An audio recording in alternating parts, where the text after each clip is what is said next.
तर कुणाल कामराने केलेल्या टीकेवरती ठाकरे गटातच विसंवाद पाहायला मिळतोय।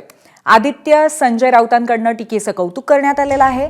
अनिल परबांनी मात्र टीका चुकीची ठरवली आहे। कुणाच्या व्यक्तिगत आयुष्यावरती बोलू नये असं अनिल परबांनी म्हटलं। कोरटकर सोलापूरकरवरही कामराप्रमाणे वेगानं कारवाई करा असंही त्यांनी म्हटलं। कायदा हा कामरा कोरटकर सोलापूरकरला सारखाच हवा असं अनिल परब म्हणाले। झेंडूची फुले तुम्ही कविता संग्रह वाचा, राजकीय विडंबन आणि व्यंग हे होतच असतं, नाहीतर हिंदुहृदय सम्राट बाळासाहेब ठाकरे हे जागतिक कीर्तीचे व्यंगचित्रकार होऊच शकले नसते। राजकारणातल्या लोकांनी आपल्यावरची व्यंगात्मक टीका ही सहन केली पाहिजे। आम्ही करतो, सगळेच करतात। माननीय बाळासाहेबांनी सुद्धा टीका सहन केली आहे, शरद पवारांनी केलेली आहे, विलासराव देशमुखांनी केलेली आहे।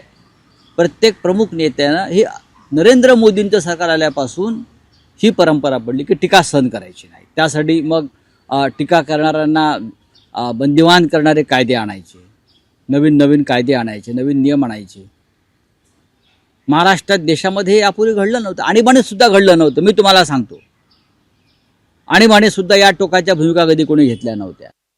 ज्या पद्धतीने कुणाल कामरावरती हल्ला केला, मग कोरटकर आणि सोलापूरकर यांनी महाराजांचा जो अपमान केला, त्यांच्या घरावर कोणी हल्ला केला नाही।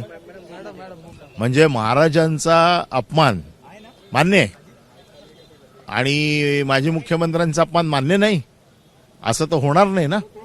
कुणाल कामराने जर काही चुकीचं केलं असेल तर त्याला कायद्याप्रमाणे शिक्षा व्हायलाच पाहिजे।